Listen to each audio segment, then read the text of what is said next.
Welcome to Literary Spite, where the F-22 is above man and God. We have Laura, Patrick, and Jeb. Hey, guys. Hello. Hey, I, I'm Patrick. This one's my fault. Yeah, it's a lot of fault. There's fault to go around. This book made me sick. Laura, I hate you. Hey, I pitched it. You agreed to it. So, what we're talking about right now is this book, which is Out of the Dark by David Weber. A beautiful military sci-fi mashup, wherein the humanity is invaded by aliens, and then we proceed to kick their ass. Yeah. Yep.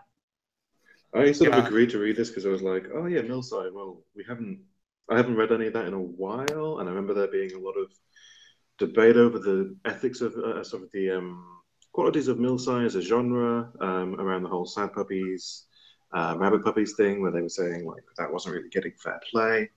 I hadn't read any Millside since my childhood, and I admit I wasn't reading great Millside. I was reading like Gaunt's Ghosts.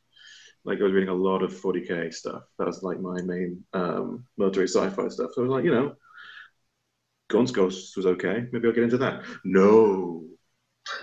I mean, no. Okay, look. If you want decent Millside, I don't think David Weber is the guy for you. Oh, but Honor Harrington is so famous and well beloved, right? Honor Harrington is not this. I can get into Honor Harrington having read way too much of it. So maybe we should do a quick backup on the genre of military sci-fi. Okay. I have to admit, I don't read a lot of sci-fi.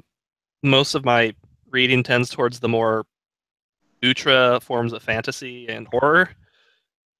So, military sci-fi is its own weird beast, and I think maybe a little fascist.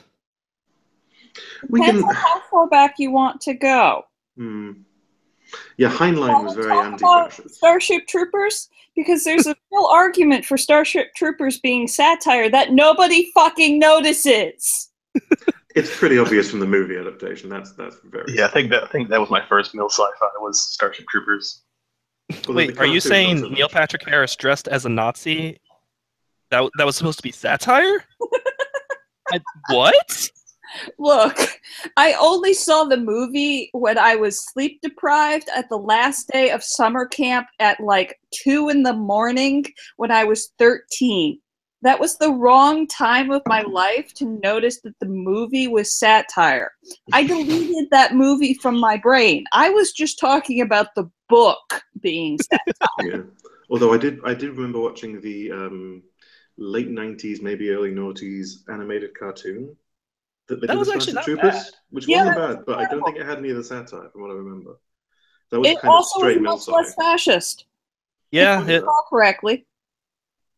All right. So, anyways, we're doing everything we can to not talk about Out of the Dark because it is a summary. Yeah, go for it, Laura. It's all you. Right. So David Weber needs an editor who will tell him no. What's this book about? David Weber needs an editor who will tell him that this prologue is entirely unnecessary. Yeah. The prologue is set in the Battle of Agincourt, I believe. I think he wanted an excuse to write the Battle of Agincourt a bit. I've been reading some of the Wikipedia articles around other David Weber stories, and there's one he does which is very similar in premise about like how aliens view humans, and it does involve a bunch of Agincourt era English infantry being taken to space. I read that. And he does. I think it's called the Excalibur Alternative. Yes. And he does say in it, in the description of it, that like he was writing something about the Battle of Agincourt and then decided to translate it to another genre matrix. And it's like, well, you just did that again. Okay. Oh my god, I'm revealing the depths of my nerditry. Okay, the Excalibur alternative was written as part of a response to the whole Lost Roman Legion thing, where for a period of time, a bunch of writers would take the Lost Roman Legion and do things with them. And one of those, which I read, was that they got kidnapped by technologically advanced aliens whose galactic code meant they couldn't go beat up on primitives in order to force merchant trades. So what they did was they kidnapped some primitive humans, showed up on battlefields, and deployed Roman legions. Yes, it was illegal to use tech above certain levels on these planets. So because you had gotten used to using lasers, took that world building and had some different aliens come back and go, wait a minute, where are my Roman legions? Oh, well, I guess I'll steal these English archers on their way to France instead. Mm-hmm. And then buggered off, and followed by dashing human heroics in order to throw off the yoke of slavery. So you know what we're doing, Laura? We're not talking about Out of the Dark again.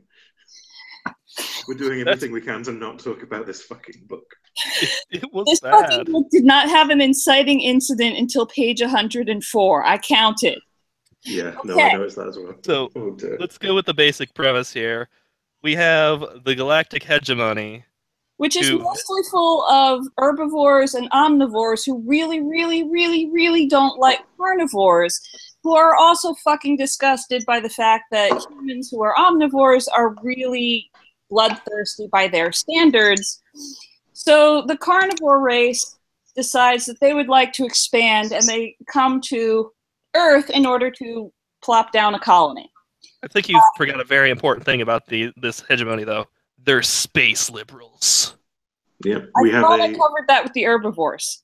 and the disgusted by our bloodthirstiness. Yeah, you have an alliance, a space federation of, was it communist, vegetarian, centaur racists? Okay, that was just one species. We don't see the other species. To be fair, the centaur is the one species. The vegetarian, space, communist, racist part seems to apply to the rest of the hegemony pretty far. You can either add the vegetarian part and apply it to all of them. Everybody seems to be so freaking racist. Well, yeah. They're liberals. Of course they are. So carnivore race, oh god, what are they even called? Shungari. Thank you. The Shungari show up with the idea of they're going to conquer us poor primitive humans and make us a client race of their empire, and proceed to infiltrate our internet, spend a couple days learning where all our bases are, and proceed to kinetic strike everybody. This is about the first quarter of the book, too. Nothing happens until 25% of the way into the book. Yeah, no, the hacking doesn't occur until about... That's only 20%. That's only 20% of the book. Oh, okay. The other 420 pages are way too many different characters in different parts of Earth doing a protracted guerrilla war, all the while thinking, we're going to end up getting our butts kicked anyway. They can fucking kinetic strike us. At what point are they just going to decide to wipe us out as the entire species because we're too costly? Yeah, pretty much. Okay. So at some point, the aliens do actually get over to this point. And by the way, I'm now at page like 450. I've just skipped 300 pages. Mm-hmm. With basically a summary of protracted guerrilla war. So at this point, they decide that they are going to wipe us all out with a bioplague. Which means that they have to go, round up 400 humans to do some research on.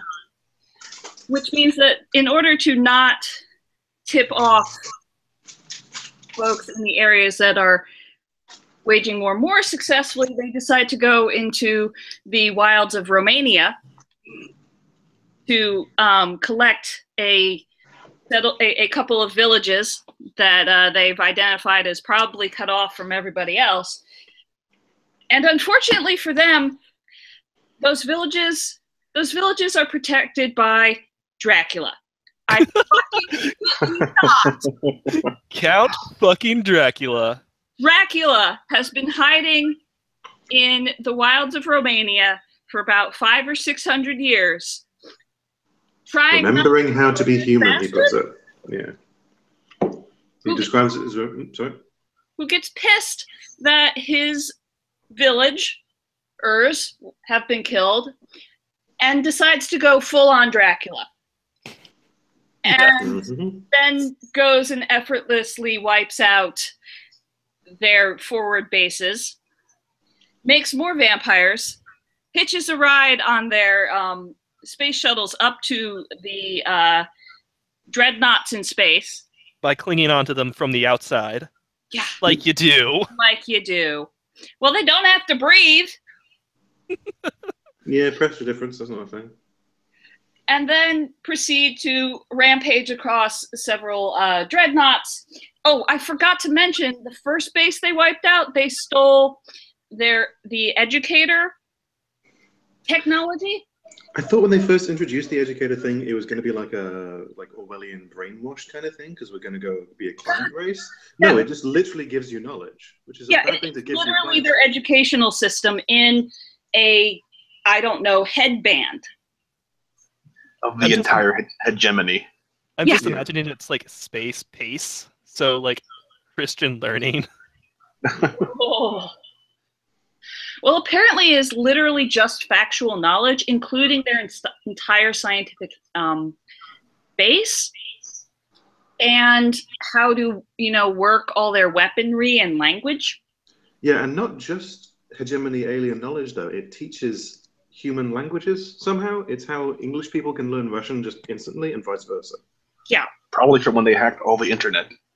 Oh yeah, they had the entire, and one alien read the entire internet in order to learn languages to try and communicate. Yeah. You have to believe that she has strong opinions on Mpreg Sonic. What?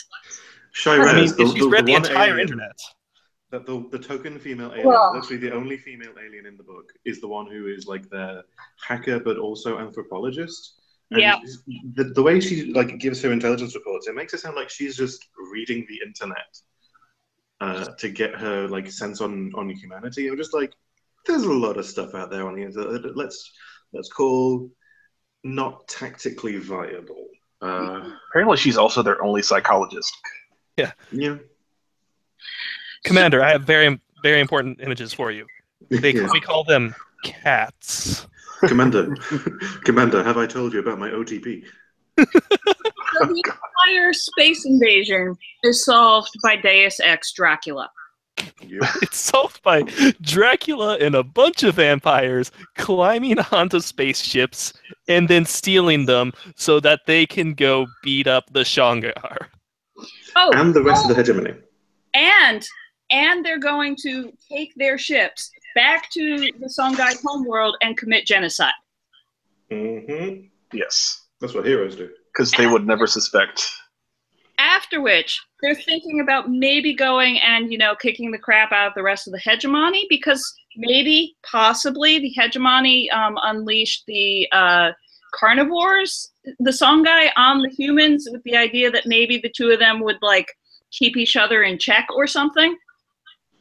Yeah, the Shongari, the sense I got was there was a sense of the humans being a target that the hegemony wouldn't complain about losing.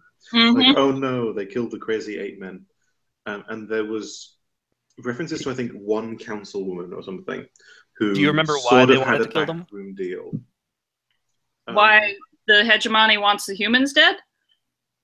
Yes. Because we're crazy bloodthirsty by their standards. Yep, they saw the Battle of Agincourt. Because of the Battle of Agincourt, they saw us using war against each other. And who wars? There's who wars anymore? Literally, I think what really got them to start throwing up was executing wounded before the English lines were attacked again. Hmm. Oh, right. I forgot about that. Yep. But they weren't completely awful with the idea of the Songhai eating whatever they killed. No, yeah, that makes sense for a predator. Should we talk about how special humans are? Can I just also point out that she talks about how like 300 pages of sort of nothing happens. That whole like epic war that Dracula wages against the invading fleet, that takes about 2 paragraphs. That's really just thrown out there. It's just like, oh, a ship's coming back. Oh, it's firing on us. Who's this on the bridge? It's Dracula. I'm dead. Okay, that was the end part. Yeah. The whole attacking the bases, we only see basically from the reactions of the aliens, which, by the way, those aliens are so damn human. They really are. I thought he was going for like initially that there was like we're not so different after all. We can get along thing. Nope. No, Not even a little. No. Completely incapable of writing non-human. Let's talk about the competence level. Arguably capable of writing human. Fair enough. Sorry, you say, Chris? So what would you guys say about how good these space fascists were at war?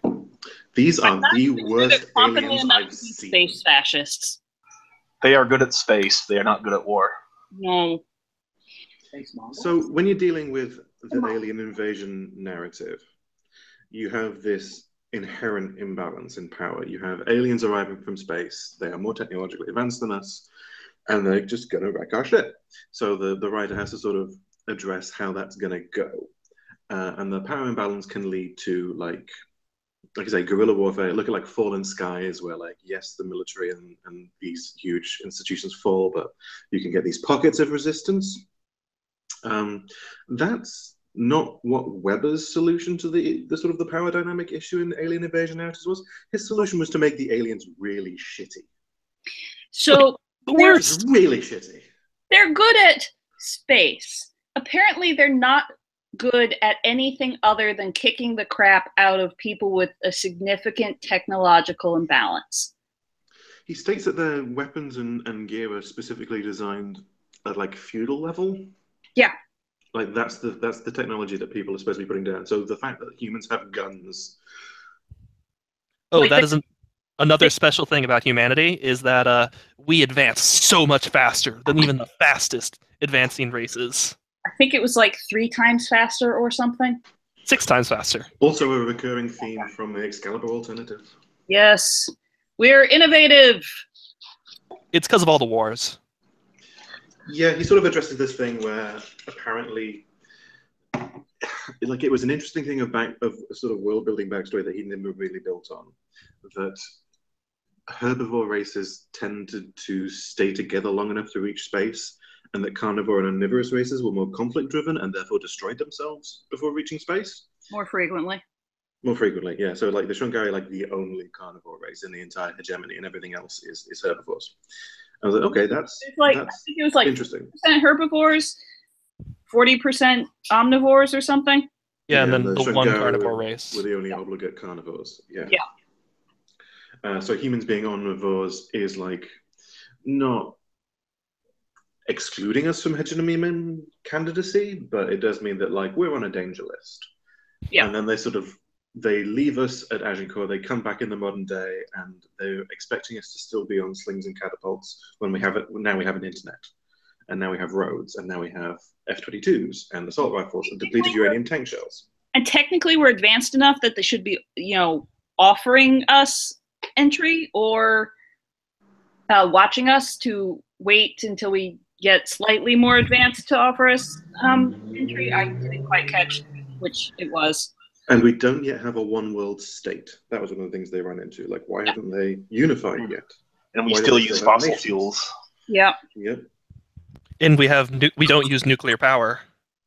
I think that's one of the hypotheses you put together for why we kick so much alien ass is because we still have nation states. Mm-hmm. Our weapon tech developed faster because we were still fighting each other.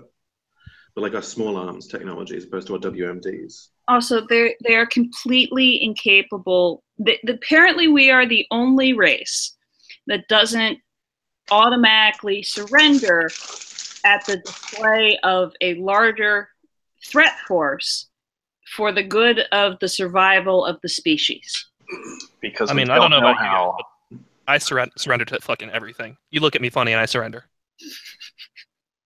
You will be Yeah. cold. Yeah, no, nations have never surrendered. So I Colonialism isn't a counted thing. 3 different fridgings of family members and children in, I think, 175 pages. Hmm. Oh yeah, we should.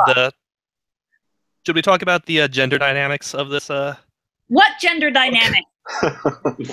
There was one female character we had a viewpoint on, sort of, and that was the alien chick. I mean, women exist. Their purpose is to be murdered and then used as revenge-driven fuel. Yeah, there was I a female. said fridging, Chris. This was Yeah. covered by the term fridging. You have. Yeah, there's the lady chick and then Sharon Dvorak. I mean, at Yes. least David thought we'd be advanced enough in 2012 to have a female president who showed up for 2 pages. And then died because Washington, D.C. got destroyed. Well, okay, look, if you're going to destroy cities in the U.S. through kinetic strikes, Washington's on the fucking list. Oh, sure. It's just that in terms of, like, there were a lot of characters who were, like, the characters who died predominantly female. There was, I remember, one of Buchevsky's gorillas who dies on screen, so to speak, is someone who's female and, like, makes a tactically unsound move because, of course, Dvorak's wife, I think it is, has a P90 because it's cute. Excuse Yes. Excuse me? Excuse me? Like the show Stargate. Oh God! It's characterization, I guess, technically. You could have gone with the whole she liked the show without going because it's cute. Yeah. But then how will we know she's a female? I don't know because she pronouns. Mhm. What does it fucking matter? Oh. But the fridging is why we win. It's why the men don't give up, because family is something that humans understand way better than aliens. So the fact that the aliens have killed everyone's family is why they are such good guerrilla fighters against the aliens. Because we're backs to the wall, we got nothing left to lose. Mm-hmm. I'm just looking over my notes, and I think I have page 72. Get on with the plot, for fuck's sake. Yeah, not a lot happens. Also, the other thing is, like, the Shungari, they're supposed to take on 3 planets. We're just the first one. And they lost almost all their troops just to us. Yay. We're the first of 3 planets. And they failed horribly. So David Weber has some writing ticks. Tick yes. first. And all sorts of other forms of parasites. Technical specs. Mm-hmm. David Weber writes gun porn. He has great command of his material. It works so much better when it's made up crap about how spaceships work and why your spaceship is functioning as an age of sail ship, tactically speaking. I don't know about you, but I believe so deeply that we need to know about the all-consuming power of the F-22. Fuck you. So let's merge that with a wider point about the conflict between the humans and the aliens. And so the way I put this was that alien victories are past tense, human victories are present tense. The world sort of ends off page. Yep. But like gunning down alien warships and effortlessly ambushing alien convoys and sniping aliens and that all happens. You get to see all that. Mm-hmm. But you don't get to see the downfall of human civilization or the death of all these apparently really emotionally important family characters. That doesn't happen. A lot of the war is just remembered by characters. So you were talking about like page 72, get on with it. That's the introduction of one of our characters, Stephen Buchevsky, who is a Marine. And this section is about 5 pages long. What actions happen in that 5 pages, Laura? Oh, let me open up page 72. What does Buchevsky do in... anyone who's got a book of their own can do this. It's between pages 72 and 78. So introduction to Buchevsky, who's one of our POV characters. 72 is... and 71 is Sanders for me. We might be looking at different versions of the different editions. He gets out of a car and walks a couple of steps down a road. Yeah, that's Sanders. Sanders wants to get a star so he can stop being Lieutenant Colonel Sanders and stop hearing those. Yes. Sorry, no, it's Sanders. It's not Buchevsky. I'm thinking of the flight he gets home. Is that his introduction? I think yes. Oh yeah, Longbow.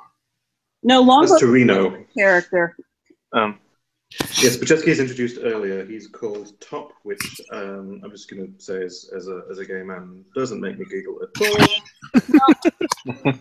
all. Did we mention Buchevsky's black? Weber didn't until about 400 pages.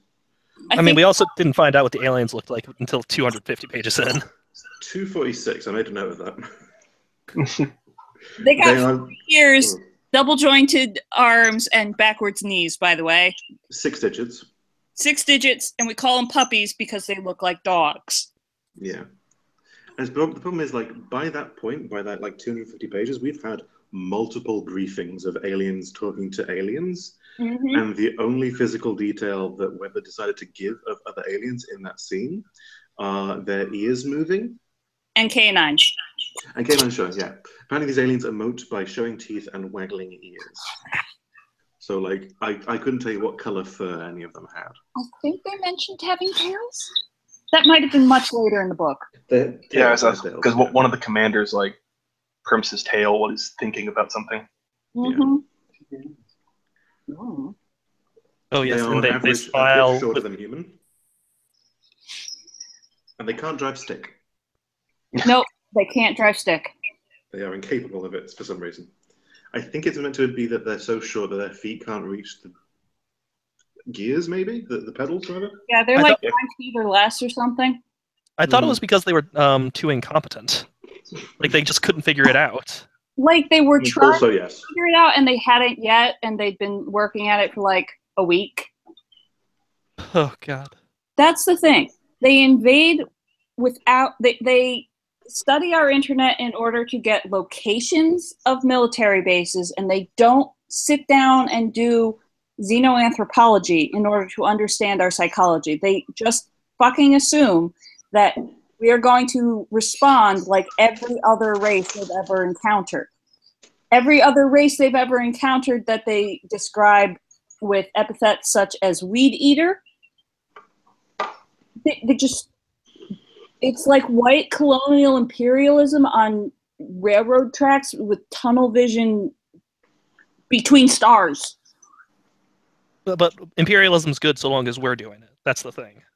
I think it's impressive that an alien species manages to maintain that blinkered anthropocentric worldview, for want of a better term, xenopacentric, I suppose, when we know that they are a member of an alliance of many, many species. Which... apparently they can't manage to get their heads around any of the other species they are at least have a government with. Is it that, or is it that we are so special and different as a species, as humans? Is it that we are unique? Yes, both. Yeah. I got implications of both. Mm-hmm. Jesus fucking Christ. I'm still stuck on Deus Ex Dracula. I mean, you have to give him... Like, when I was reading this book, I was like, the guy who ended up being Dracula kept like making jokes about vampires. And, like, at one point, he's listening to wolves howl at night, and he says, the song of the children of the night. Yes, I saw that movie in Chicago during a film festival. I swear to God, I thought I was reading this book, and I gave David Weber the benefit of the doubt? The benefit of the doubt, and did not think he was going to make that guy Dracula, because that's too stupid a choice. Okay, there is a lot of Easter eggs in this thing, and some of it is kind of inside baseball knowledge. Did y'all have the dedication? No. Oh, no? Yeah. Okay, so, the dedication reads, "For Fred and Joan Saberhagen, Friends and inspiration in more than one way. I hope you like Basarab, Fred. So Basarab is the character who turns out to be Dracula. Yeah. But Fred Saberhagen died 3 years before this was published. And one of the things he was known for was writing a series in which the main protagonist is Dracula. What? It's on Wiki. Go look it up. Oh, by the way, when we say Dracula, we're not talking about like Count Dracula from the Bram Stoker novel. We're talking about Vlad fucking Tepes. Yes. Impaling your enemies on spikes. He does impale Shangari. That happened on screen. Yep. Mm-hmm. So we also have the reference about somebody saying that adventure was someone else being cold, hungry, tired, and scared far, far away from you, which I'm thinking was that The Hobbit? Does anybody remember? Yeah, that's The Hobbit. I think that's The Hobbit. Yeah. Okay, and the other one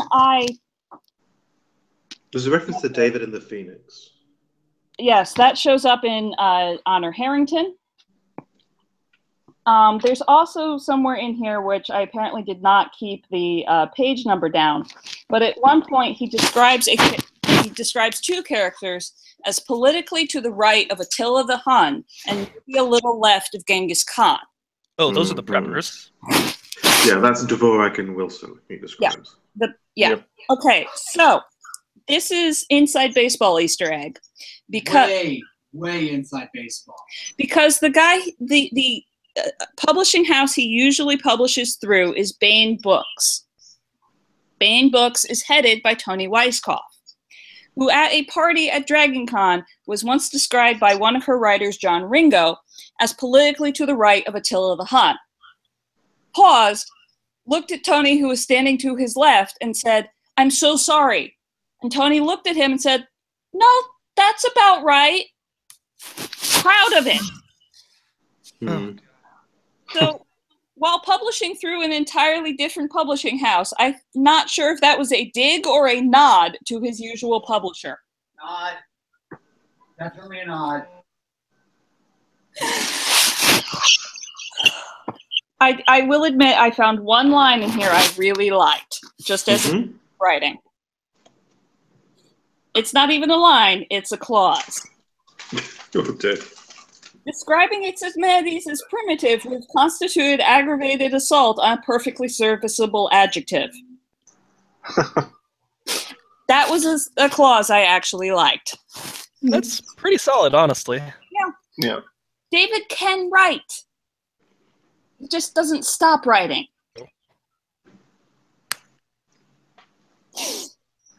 He needed an editor to tell him that the prologue was entirely unnecessary and to shorten the time between opening and inciting incident by at least 75 pages. Also, he should have just taken out everything from the alien's perspective. He can't write aliens, so what you do in that instance is you don't see them on screen in order to go through their brain. You leave them as mysterious people you don't understand because we don't have that information. The people on the ground don't have the information about how their brain works, so they're working against this enemy that they don't understand.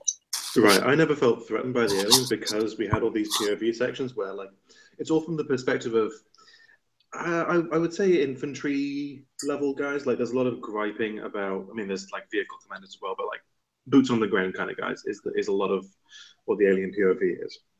And it always goes like, this boots on the ground duty sucks. Why can't the dust filters filter out the dust? I hate trees. Oh, there's a bullet in my brain.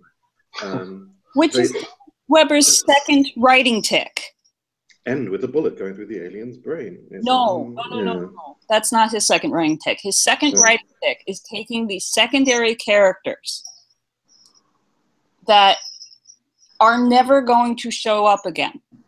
Get you inside their head, make you see them as people and even possibly likable. And then they die. It's not always to a bullet. No, that's fair. Sometimes they go across IEDs. Or sometimes Dracula.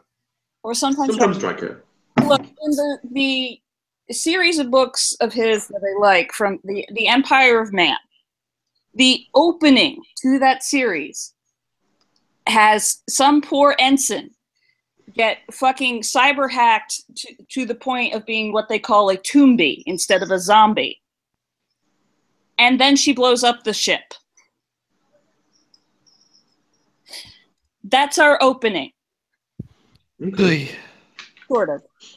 Sort of, yeah. It's a thing he does across like all of his writing projects.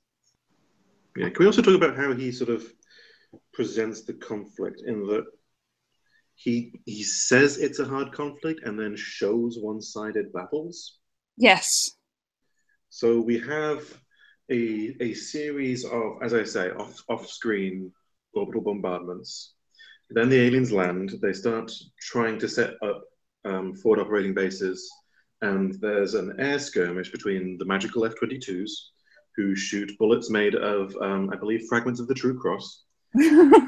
Praise be unto the F-22. Praise be unto the F-22. Was the True Cross actually made out of uranium? No, who knows? Maybe. Depleted polonium, actually. That's why it's so magical. And that just immediately shoots down the transport craft that's bringing some logistics to set up a forward base. And it's like, okay, they already established that those are transport craft, not like fighters, so maybe that was a one-off. That's a lucky shot across the bow, morale booster, and then there's a shitty ground war. But no, it keeps going like that. Those conflicts like that keep happening, where you have the stuff from the perspective of a human saying, I've set up this great trap. He switches to the perspective of an alien saying, I hate driving this van into this trap. And then there's a bullet in my head, and the fight is over. And it's very, very one-sided constantly, which means there's no stakes. I really never felt tension. Sorry? Followed by kinetic strike. That happens, I think, once, and it kills Sanders. But from then on, again, a kinetic strike is just something that is referred to and doesn't happen. It's because Sanders uses tanks, and then like they resort to just straight up infantry and guerrilla tactics, which you can't infantry strike because it's too small. No, they do infantry. They do kinetic strike some infantry later in the book. It's pretty shot. I think there's that one Russian tank commander, like him and his group take out a bunch of troops, and then they die in the kinetic strike, and that's really the first real loss for our troops. Are they the ones who crossed the bridge? They took out the aliens crossing the bridge. I think they're Romanian, but not Russian. But yeah, they were Ukrainian. Ukrainian or Russian, yeah. Mm-hmm. There were a lot of, oh my God, we love our stingers. Yeah. But also, like, apparently the humans have the keen ability to sense their drones. They make some kind of like high-pitched like noise that we humans can hear, and the aliens don't know how. Okay, to be honest, that one bothered me the least, because the idea of our hearing ranges overlapping precisely don't make sense to me. So that seemed like a reasonable advantage we could gain, but they should have had something else on the other side. They keep talking about how their technology is better, but the humans do this, and I keep thinking, I don't think that word means what you think it means. Inconceivable. It's repeatedly shown that not just rifles, but small arms, like handguns, can through and through an alien body armor, which leads to the amazing sequence towards the end of the book in which the buddy cops, not cops, we know what I mean. Dvorak and Wilson set up this like single-handedly. Well, yeah, Dvorak gets wounded, and then Wilson runs out of ammo on his assault rifle and guns akimbos it with 2 handguns. And because he's a qualified marksman and gun shop owner and he can just gun down these aliens magically. Which was especially annoying because that gunning down of aliens magically with 2 handguns was preceded by about 2 pages of this is guns akimbo is bullshit. Yeah. But our human is the 10th human out of all 10 humans who can't do this thing, the one guy who can. Now, 10% is not a high percentage of people, but still I think more than you were aiming for. Yeah, you'd want like 1 in 100, 1 in 1,000. No, bad writing. And then Dvorak doesn't even die, so it doesn't really feel like a loss. Yeah, because they make it sound like he dies. It's like, oh, just my shoulder got hit. It's fine. Yeah. Yeah. I mean, I would And argue again- that his survival is a loss. And then It's a net whether loss there's of the humanity. same thing of flesh wounds for the shoulders are for movies, but this is basically just a flesh wound. No, I mean, they said that his shoulder is gone. Yeah, we don't. No, he says the bones are kind of messed up, but like he can use his arm. And he's Barely. not going to be the heavy rifle sniper that he was before, but like he still has his dominant hand. He's still walking around. He can still fire his guns. Yep. But by that point, the conflict is so far gone that he never appears in a fight scene again. So we don't really know how functional he is. But I got the sense of like, no, you're just fine. You're just in bed. Yeah. Yeah. So as I say, this book, it doesn't do stakes well, which for a book about the end of the world, you need. Yeah, he stopped enforcing consequences. Like he started out with George R.R. Martin levels of killing off characters, and then decided like 3/4, 85% of the way through that no, the rest of them should survive. I mean, it's about half of humanity that dies in the first 20 minutes of the battle, right? Yeah. Surprise attack. I think it's a third dies in the initial salvo, and then the ongoing war, which takes 6 months, I think. I think it was. It comes up to casualties of about half of the human species. Yeah. And that's at the end, he says like people will still die just from like starvation in the winter. Yeah, because their infrastructure is fucked. But oh look, we have their industrial capacity now. We'll rebuild, yay! Okay. I don't even want to tell you about the Dahocksters. The what? Well, let's see. It starts off with the fact that the moon is not the moon. It was a very, very large spaceship that needed to do very long-term hiding in our system, so it threw the moon into the sun and took its place. Like you do. Cool. I will not immediately better than anything in Out of the Dark. Let me see if I can even remember what the darn title is. I mean, one of my favorite books of this day, in the ironically enjoying a terrible thing sense, is a book called Someone Else is on Our Moon, which is a conspiracy theory that the aliens are mining the moon and NASA knows and is covering it up. Sounds legit. Yeah. The book I am referring to is just Mutineer's Moon, followed up by The Armageddon Inheritance, followed up by Heirs of Empire. Because, of course, the alien species is the front for the murderous super sentient AI that decided that the best way to protect their parent species was to murder every other species in the galaxy. Like you do. Regularly. Threat elimination. Yeah.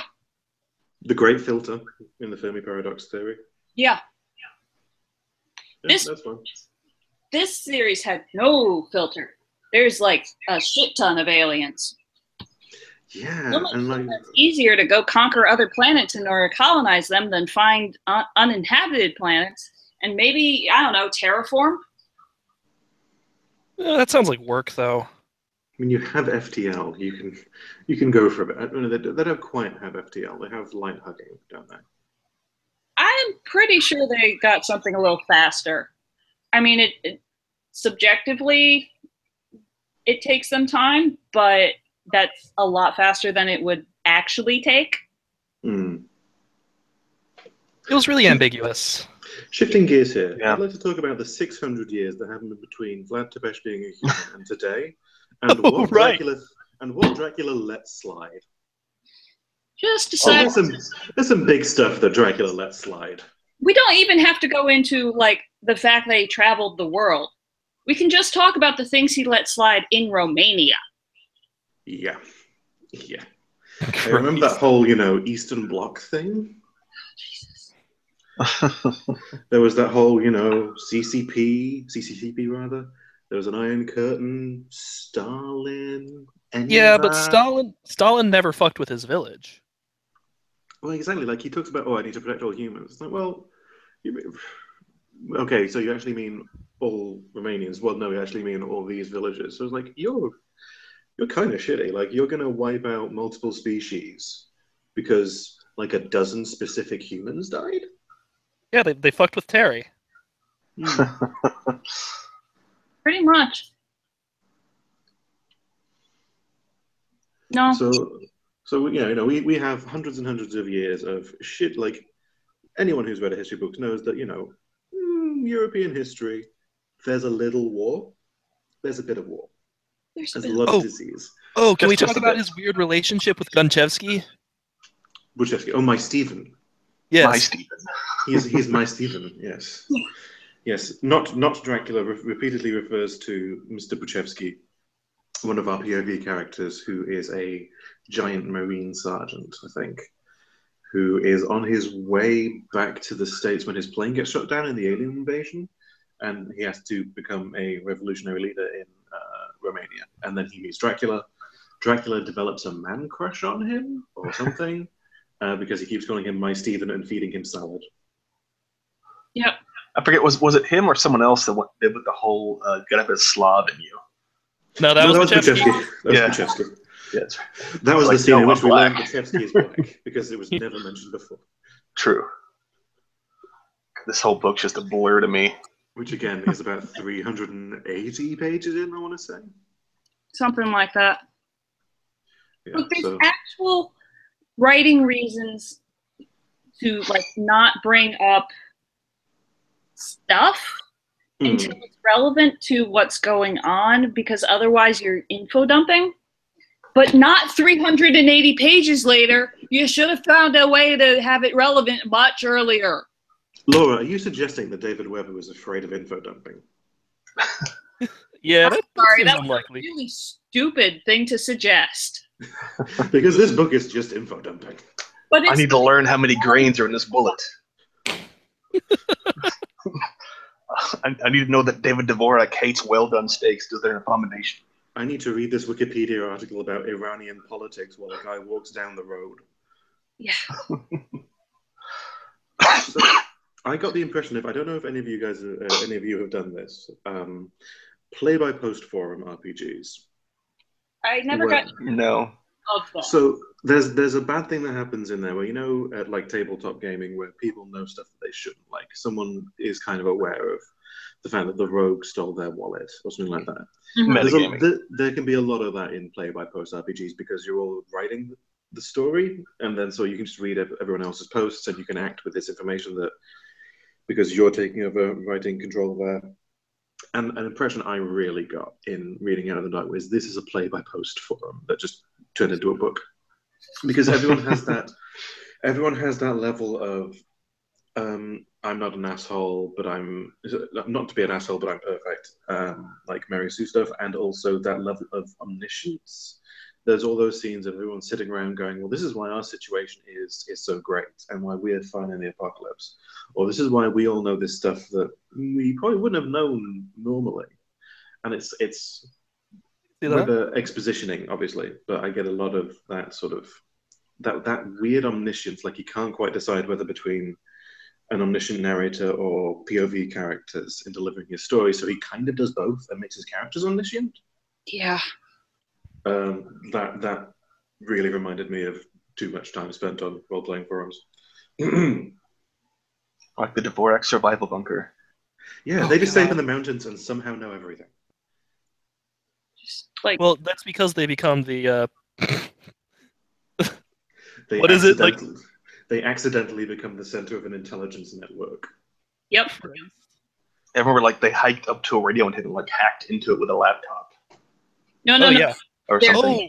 Well, let's talk about how cool their bunker is. Oh, God. Do we have enough time? It was a cool bunker. What about their pool? The kids swim in. It's actually a dam. They have a bunker and a cabin. And a gun cave. I think that's in the bunker. I think the bunker's in the gun cave, rather. Yeah, it is. Yeah, the bunker is the gun cave. Yeah, there are pages upon pages upon pages of just like. Now, I'm not a gun nut, government hating militiaman. I'm a survivalist. I am not a government hating gun nut. But let me just tell you about how I managed to make this bunker off the grid. Let me tell you about this off the grid bunker that I have, which is stocked with food and guns and ammo, and no one knows I'm here. But I'm not a gun. For all these other people, I traded lifetime memberships to my gun range store in order to come do work for me. Yeah, that's how he gets his electrician. That's how he gets his plumbing, I think. Mm-hmm. Yeah. And then that's just like what they do on the weekends is they go up to the mountains and prepare for Obama to come take their guns. I mean, the aliens. Him and the kids build a dam as a summer project. Yeah. Like, this is a weird family. These are the guys, by the way, who are the barbecue purists. Yeah. Which is a big whiplash. That's not even barbecue. That's just grilling. Yeah. Oh, God, that pissed me off, too, as somebody who likes to cook. Yeah. I want my steak well done. You're a monster. But sushi is too far. Yeah. You are a monster if you want like your steak well done. True. Yeah, why didn't they just impeach Trump when they said he ordered his steak well done with ketchup? That's impeachable. Yes. Yeah, that's definitely an impeachable offense. Can I Get out. read this book now? Can I get it out of my house? Please? Yes. I don't know if I want to inflict this on a charity shop, because that just means someone else is going to read it. That's why I got mine electronically. You can just delete it. All right. So, on a scale of 1 to 5 destructions of the beautiful and perfect machine that is the F-22, how many F-22s would you want to shamefully destroy? Oh, 5. I've never existing. Yeah, that's definitely a hard 5 for me as well. Like, I had to actively, force myself to finish this book. Yeah, I've hate-read books before. Like, I read Atlas Shrugged on a whim. Yeah. Because I was like, I should probably read 800 pages or so. Yeah, and that was easier than this. Like, politically, it made more sense as well. Narratively, it made it's a better novel, Atlas Shrugged, and it's not a good novel. No. And that So was an easier pill to swallow. The book with the 60-page monologue about how evil government was better than this one. Yes, without a shred of irony, I am saying I would read Atlas Shrugged again over this. Yeah, just for reference, apparently Atlas Shrugged is only 63 hours long as an audiobook. Fair enough. Yeah. I distinctly remember reading Atlas Shrugged and in the first few pages going, "That's a pretty good image," and going through it's one of those books where you can see the point where the editor stopped caring.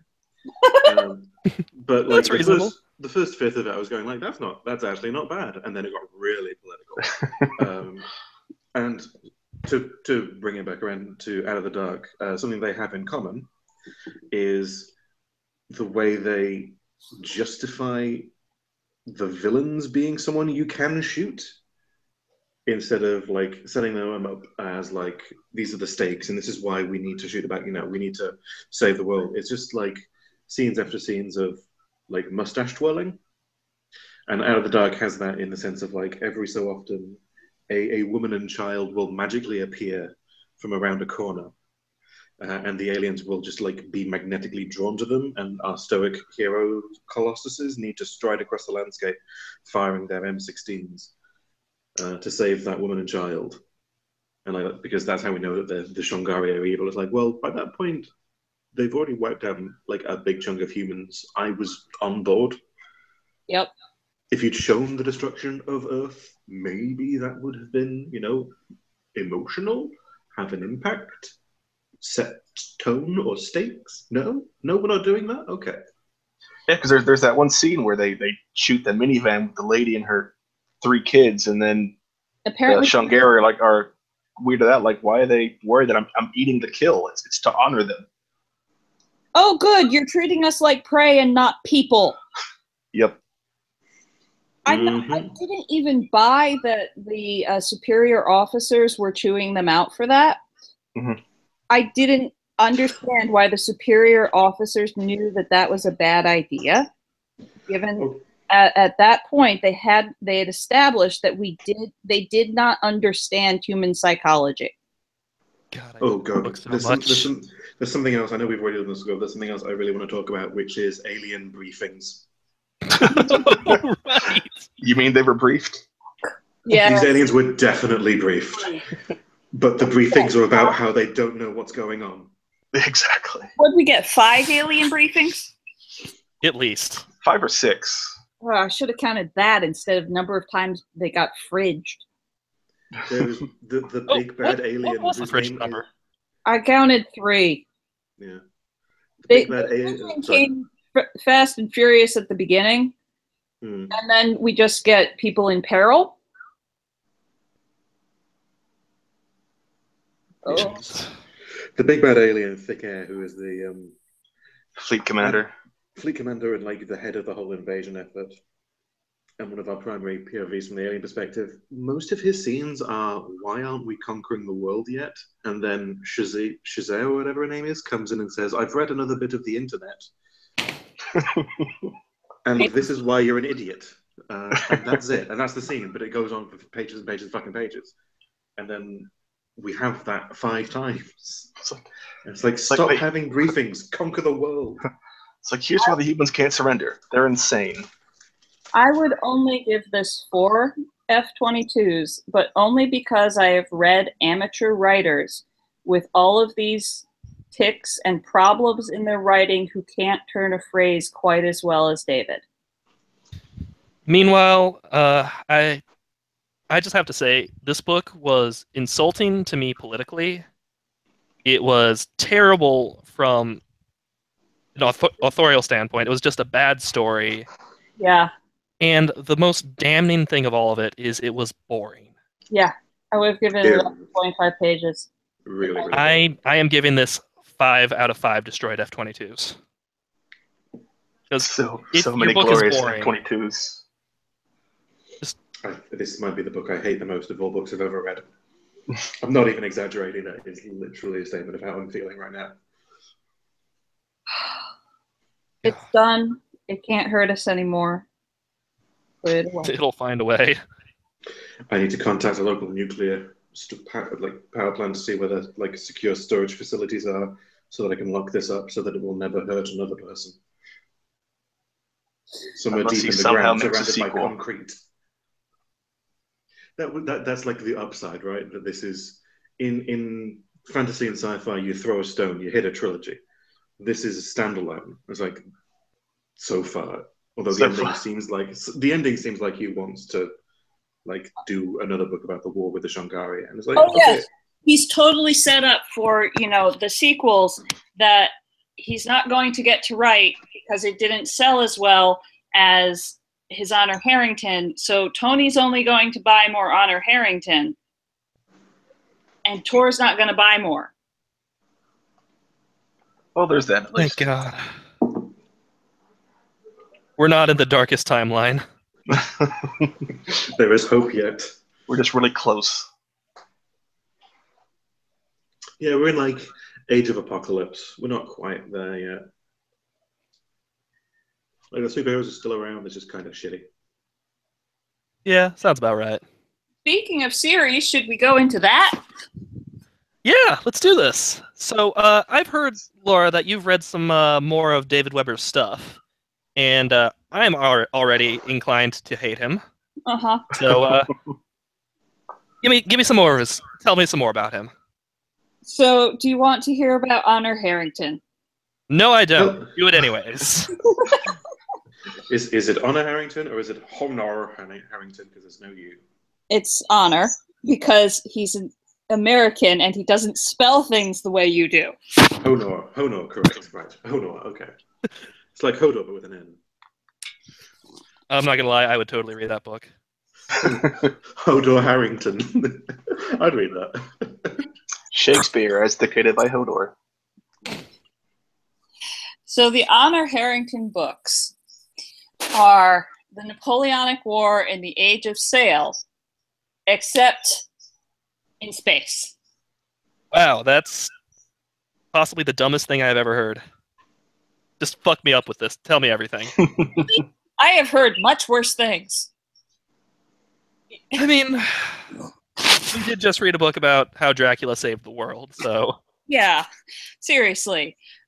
I have read the blurb for a book that started out with, like, the population question was accurate and Islam outbred the West. There is worse shit out there. Is that another Bane book? Because that really sounds like a Bane book. That's a Bane book. Of course it is. And not even by one of the puppies, as far as I know. Oh, wow. I did not investigate further. I looked at that and just sort of shoved my computer aside. Honor Harrington.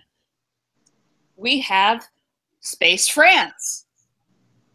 We have Space Britain. We have young Ensign Honor... Sorry, no. We don't start with Ensign Honor Harrington. We start with Captain Honor Harrington. He went back later and gave us some stories of a younger Honor Harrington. I'm sure it was a simpler time. Yeah? Dang it, I know which... Horatio Hornblower. This is David Weber took Horatio Hornblower and turned it into science fiction and decided that his main character was going to be a woman instead of, you know, a dude. Can we tell that it's a woman? Does that actually matter in any way? Well, let's see. There's the part where she finally finds a lover. Of course there is. The part where the guy who is also in the Navy, who is also a coward, and we later find out tried to rape her in academy. Which, because she is a martial arts expert, she beat the crap out of him in a shower. Okay. But didn't report him for attempted rape, which would have actually gotten him cashiered. And he's cashiered? Drummed out of the service.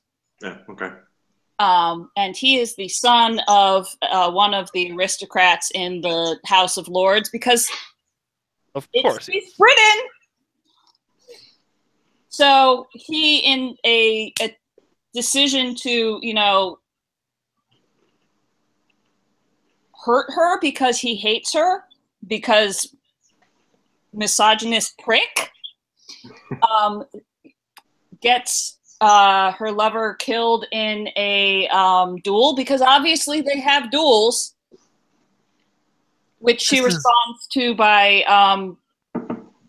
going into a deep depression, followed up by going to the range a lot, followed up by coming back home, stalking him, finding out she can't get close enough to him to accuse him of murder, taking her place in the House of Lords with her primary speech to call him out on the floor and get him challenged to a duel. I think I'm on book 4 by now. Wow. I haven't even mentioned the psychic tree cat. What? You can't just skip psychic tree cat. What? Why are you hiding the good stuff?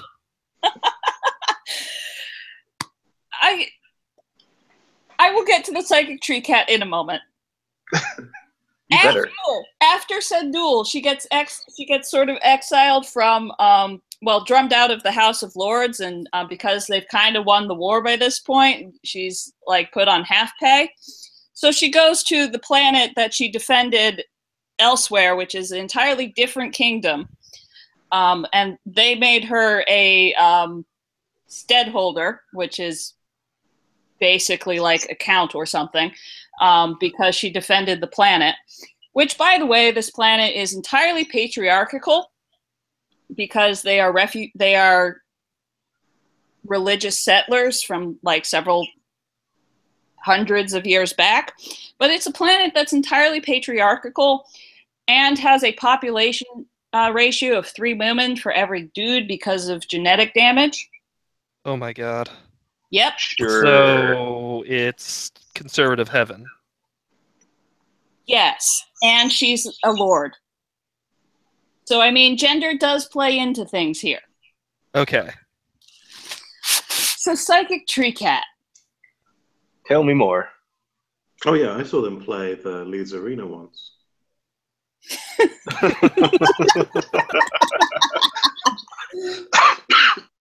In this universe, there is a planet on this planet there are things that look like six-limbed cats.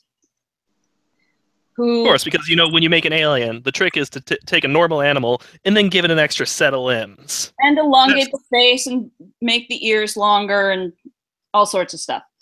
That's real great fucking biology right there. I know. That's how evolutionary theory works. Yep. Ugh. Sorry, you just hit one of my biggest pet peeves. So these tree cats, which I think are actually the species name. That's inventive.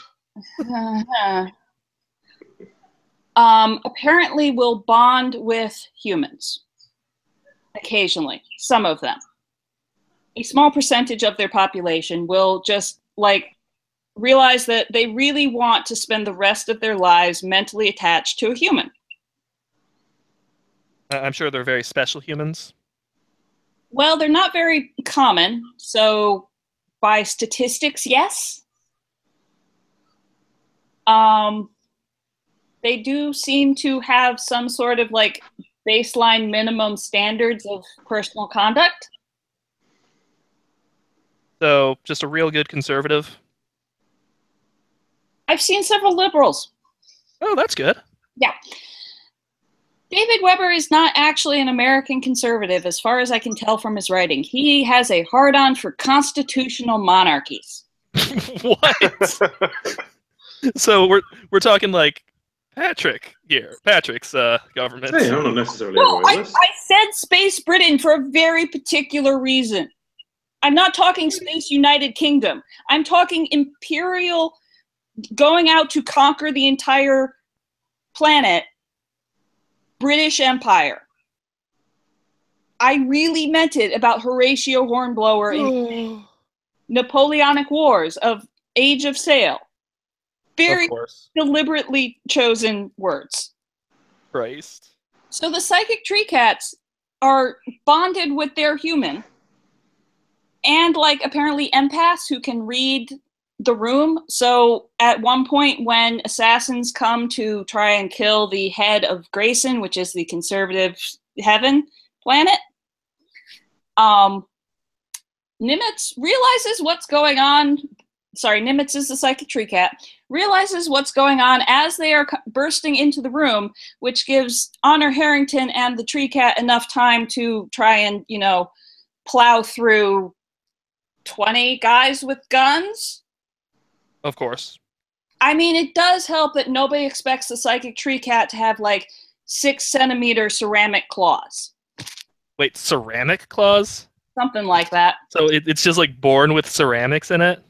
I don't remember the actual material, but we're talking Nimitz going through faces and eyes like a chainsaw through butter.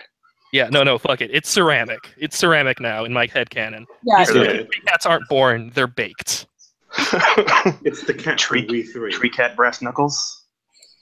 No, Brass Knuckles would be kind compared to what he does.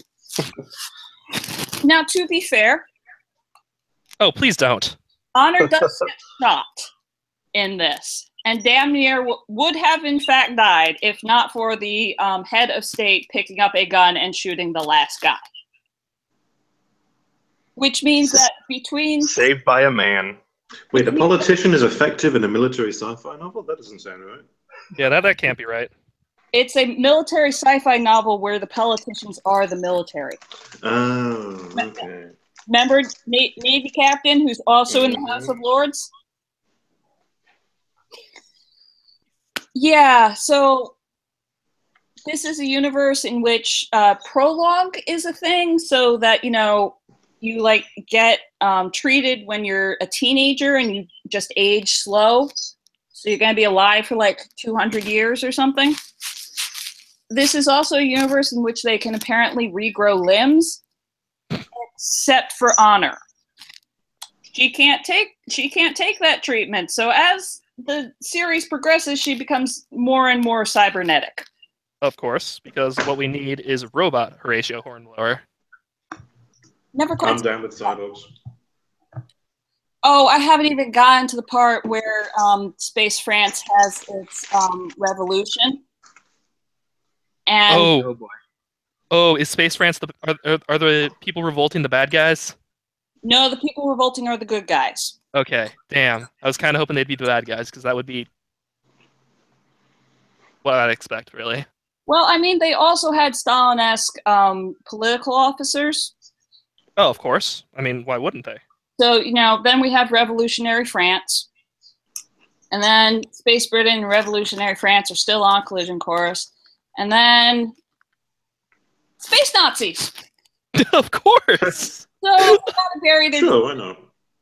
bury their difference and deal with Space United States, who are sort of being manipulated and overtaken by the Space Nazis. And this is about the time I have stopped reading the book. I think I'm about 15 books in. I have. Oh, jeez. Wow. This is 15 books in the main line, the main There are series. sublines? This does not include the books about Saganami Island, which is Space Annapolis.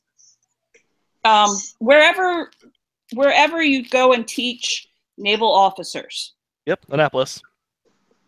So But with a name that's stupid, you know it has to be important. maybe it's Paris Island. I don't know.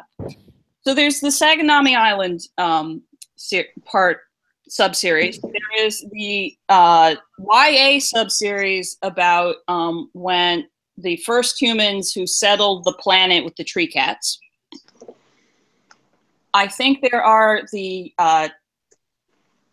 ship technical blueprint books. What? I bet he loved writing those. I haven't even told you about the wargaming thing. No, you can go to conventions, find people who are cosplaying as the Royal Manticorian Navy, sit down and play the equivalent of like TIE Fighter versus X-Wing for the Star Wars universe in the Royal Manticorian Navy universe. Of course you can, because why not? Nerds are the worst. We're pretty bad. Real bad. Yeah. So, I mean, there's no... I don't want to say that. I don't remember horrendously overt sexism. Well, that's a step up. Yeah. I mean, that's better than Out of the Dark. The head of Space Britain is Elizabeth II. Still? Third? I don't know. Elizabeth II is the one on the throne now. She's about 90. I think Elizabeth II of this universe is the second of the Manticore, the Star Empire, Star Kingdom. Sure, yeah. She's also what we would consider of African descent. Okay. Mm-hmm. Oh, I didn't even get to the space slavers. Of course. Why wouldn't there be slavery? I mean, they are presented and considered as obviously the awful worst people in the universe. They're part of the space Nazis, I'm pretty sure. Okay. I mean, that's a step up at least. And he rather likes the terrorist anti-slave, ex-slave group who, go forth and do direct action of getting folks out of the whole horrendous slavery industry. But I'm sure there's no imperialism in this book whatsoever. Oh, there's so much imperialism. Christ. So, I don't think I can do this. I think you've broken me. So how would you rate Honor Harrington compared to Out of the Dark? The sort of the highest or lowest points of the Honor Harrington series versus Out of the Dark? Let's see. The same amount of gun porn is spread out over the 15 books, so it's not as horrendous. Okay. So it's more diluted. Oh, yes, much more. And actually relevant at the time it comes up. He's trying to explain the tactics of why she is waiting to fire her broadside.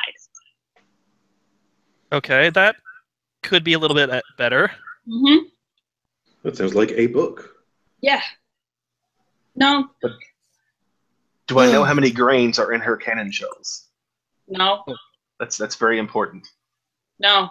It's not mentioned. Look, the problem with the Honor Harrington series is that it's not over. There came a point where, as a writer, he should have ended the series. And he wimped out and killed the wrong character. Of course. The right character presumably being Honor Harrington. Yes. Hey, gotta make that money, fam. But apparently he had promised his wife that he would never kill Nimitz without killing Honor. And he couldn't kill Nimitz and, like, not have issues with his wife or something. Did he marry his biggest fan? I don't think so. Because I would hope if I ever A, got married, B, had a fantasy series or a series of books, that my partner would understand that sometimes a character has to die. I mean, there's nothing wrong with marrying your biggest fan. Is her favorite character instead of Honor? Mm.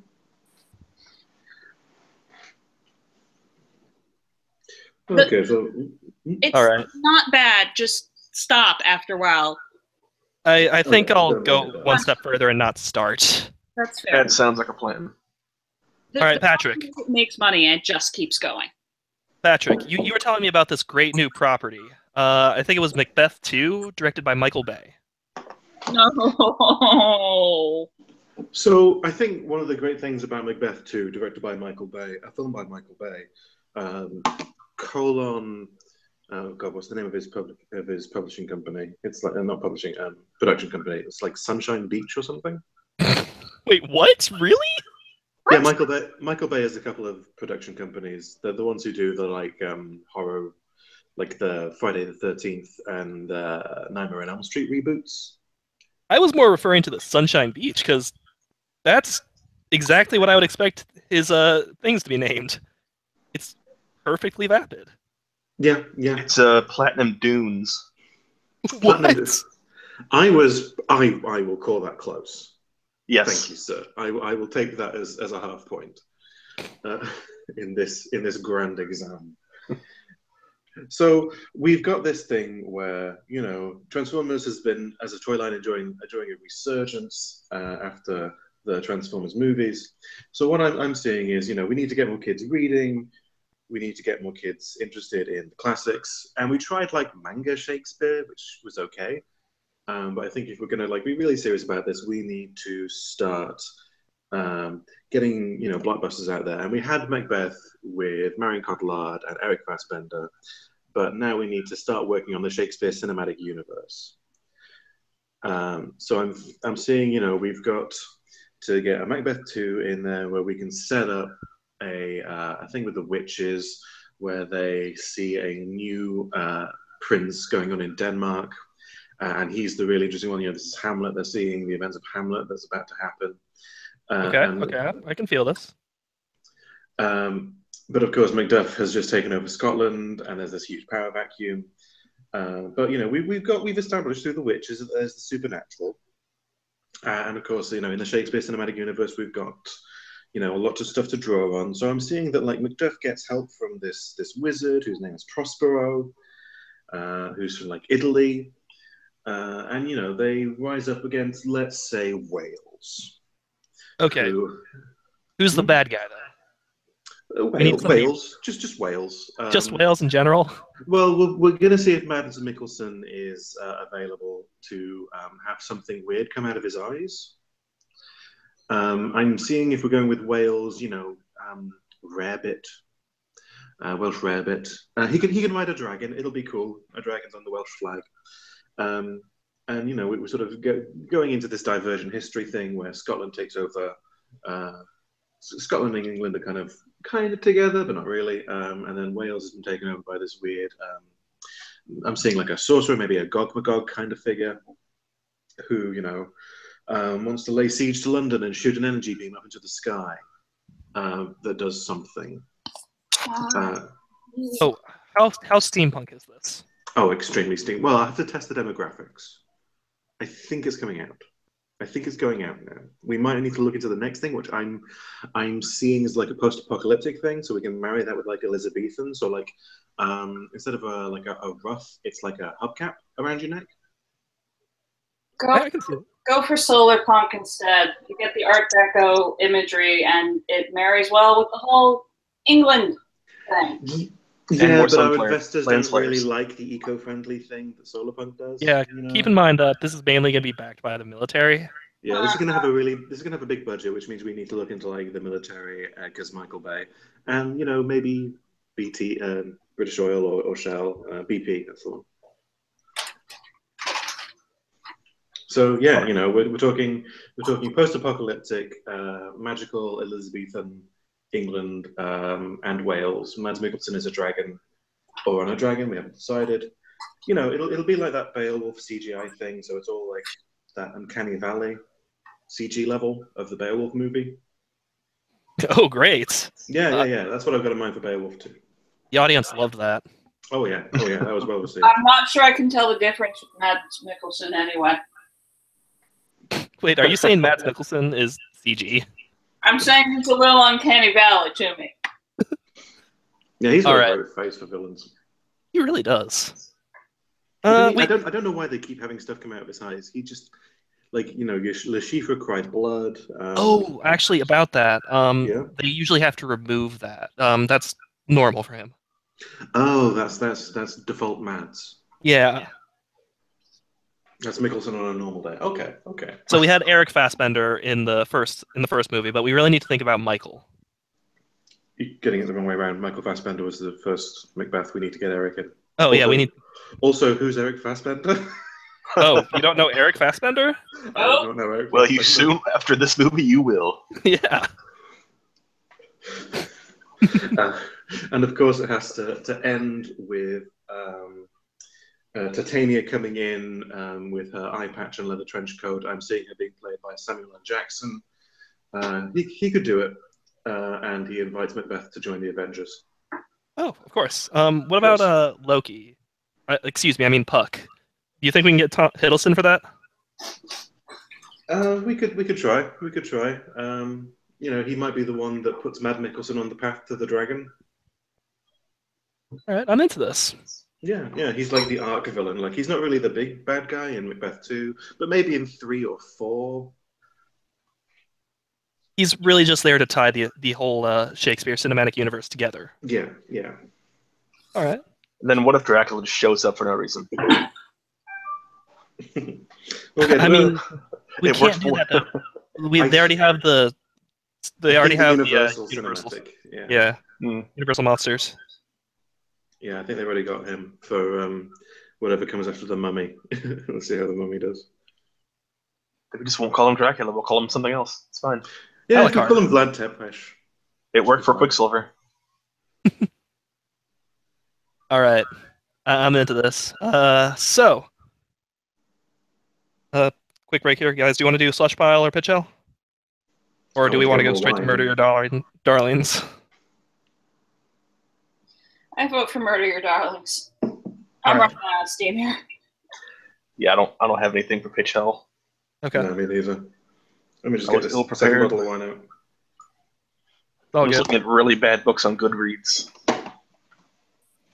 I would go through my Audible account, look at their recommendations for me.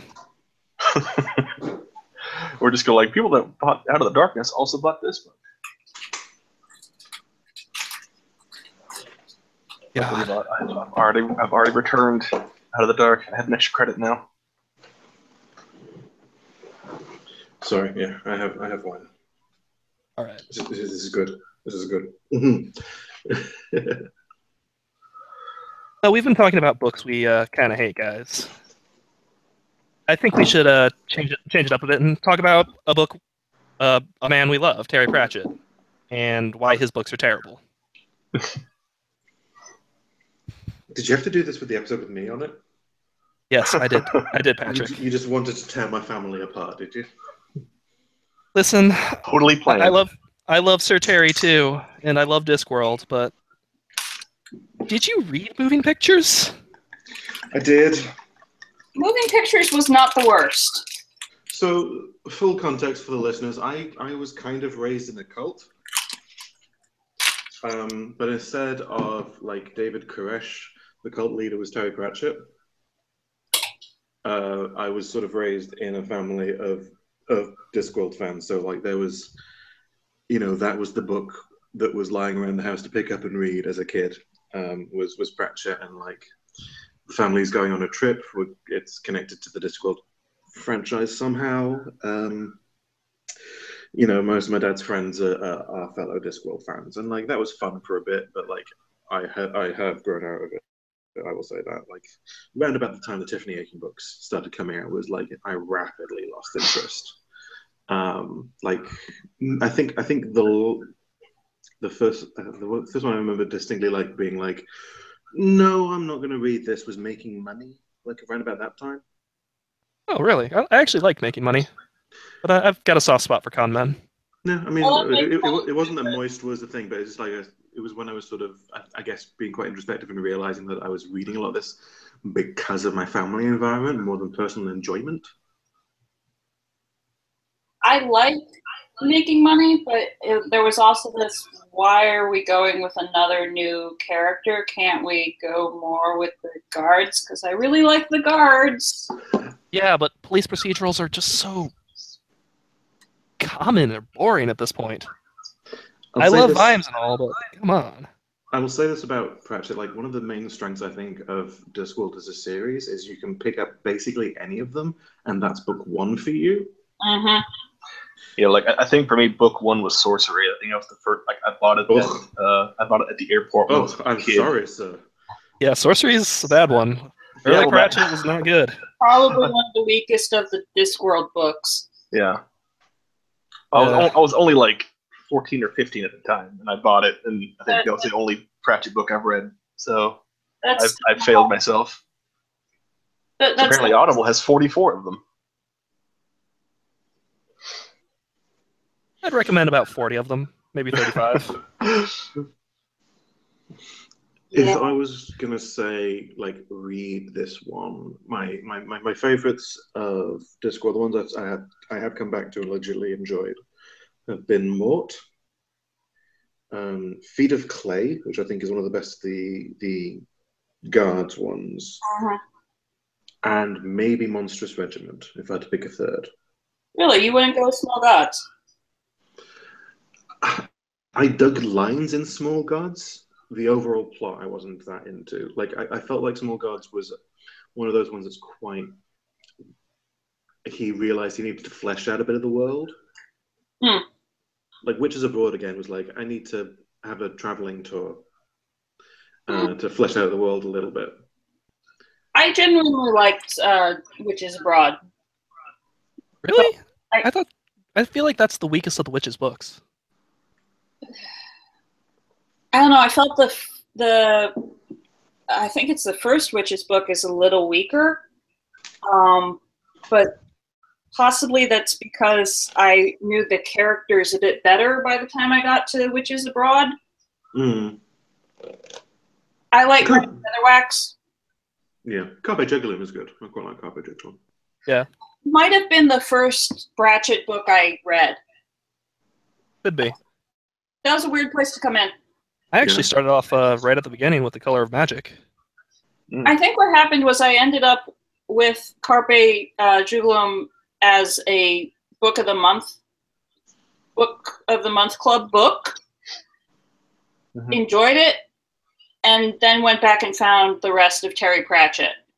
And I think this because it's the only one in hardback I have before the most recent books. So yeah. I think on TV I've watched The Color of Magic and Hogfather, as well as the animated The Weird Sisters. I was in The Color of Magic. Well, I don't like it anymore. Yeah, that's really a turn off. I was one of the star people. One of the things they did, which was actually quite cool, like legit props to them for doing this, was when they were doing some live action adaptations, they offered extras roles to the fans. Nice.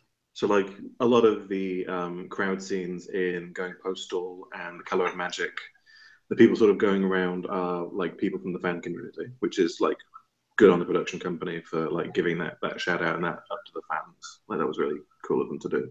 I really like the Death books, but I don't think the Death books were the right ones to adapt, simply because I didn't like how they did Death visually. Mm-hmm. Yeah. They didn't have the CGI budget to really more in a weird mask. It's tricky to do, yeah. Yeah. I mean, the Death books are by far my favorite because I'm a weird little goth boy. Death was my favorite character. Are they crawling in your skin, Chris? These wounds will they wake me up? Yeah. Can't wake up me inside. Up inside. And now my wife is pointing out the Terry Pratchett Discworld coloring book she got me. Nice. Yeah. Yeah. So I was in Color Magic and Going Postal, which was shot in Hungary, which was really nice. And I was like around about the time I was sort of coming out, and I think part of it was because around about the time I first got to uni, with my undergrad. So like I was able to read more widely, and I was in a very different environment. And then he started like that was also around about the time that he announced the Alzheimer's, which was obviously very sad. And about the time he started coming with Long Earth, which is not good. Oh God, it's bad. It's really bad. Good. I'm not sure how much of that is Stephen Baxter because I haven't read anything else of Stephen Baxter, but it wasn't good. I'd put that down. And I have no inclination to read more Stephen Baxter.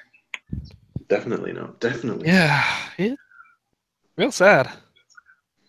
I did read one of the novels that I think Jack Cohen and Ian, I forget his name, the guys he collaborated on Science of the Discworld with.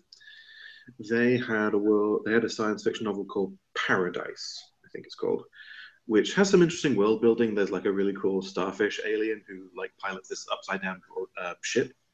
Like his species entirely aquatic, so their ships are like floating hulls that you then sail along the upside down surface, which was cool. That is a really cool idea.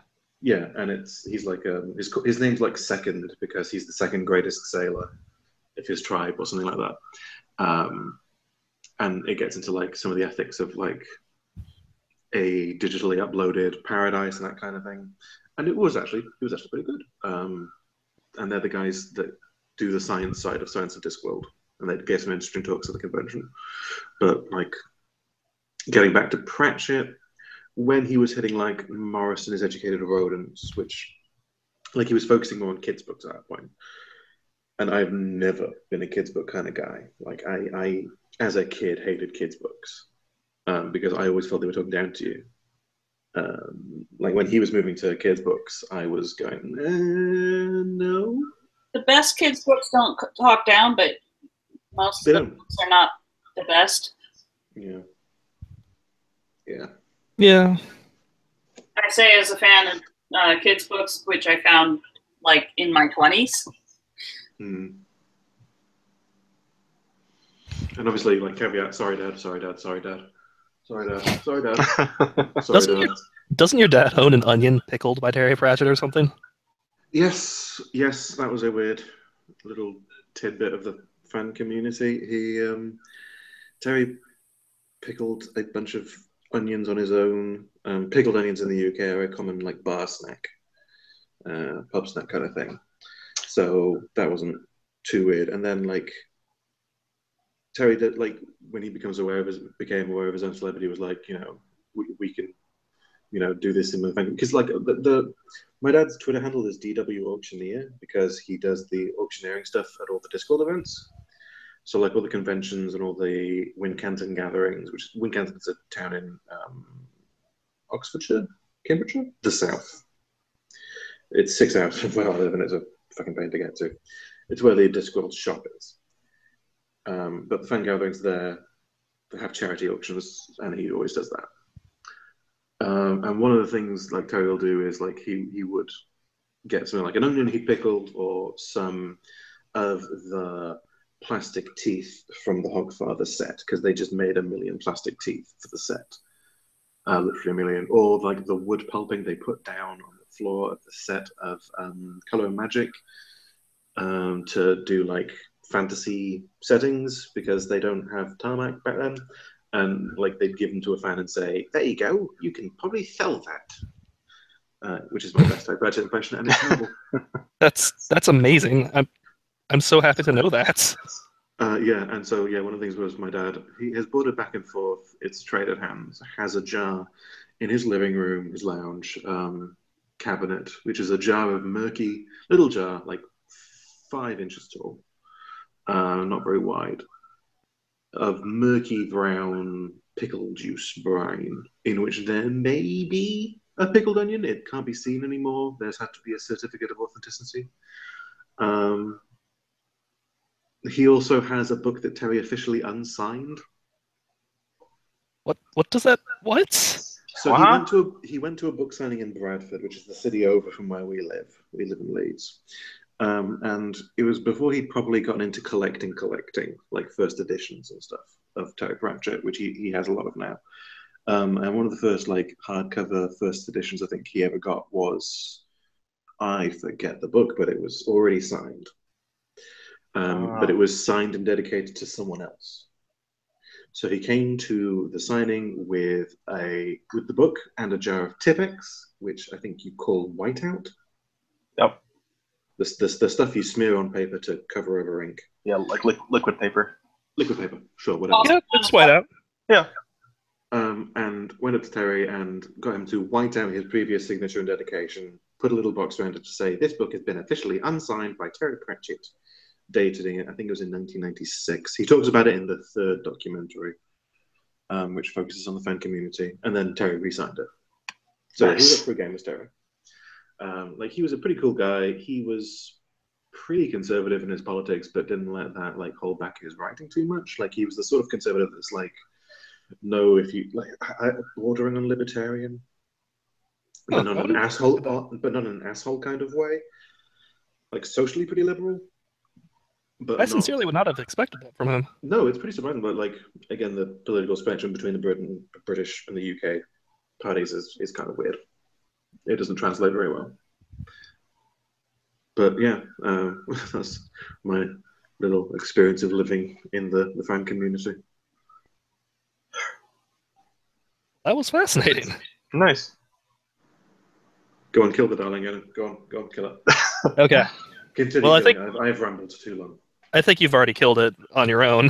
Just talking about how you've grown to sort of not care about him anymore. I think it's one of those like. And come back. And come back. Like, I appreciate Terry as a guy. I still don't read his books for fun. There was a mounting backlog from making money of books with Terry's name on that I haven't read, and frankly don't intend to. Like I did idolize him as a kid. Like when I was 10, I was like, I'm going to be a writer because my dad knows Terry Pratchett, and that was a big part of it. But then, like, I also didn't really know anything about what I wanted to do as a kid, and just was sort of going on outside cues a lot, like interesting psychological stuff. But let's not get into that. Yeah. All right, but I think we've rambled enough today. Yeah. So. Just remember, everyone, if you ever feel untalented or like what you're writing on doesn't work, shit like Out of the Dark got published. Find the person who published them. Oh. Sorry. All right. But yeah. So shit like Out of the Dark got published. This has been Literary Spite. We will see you next time. Sorry about that.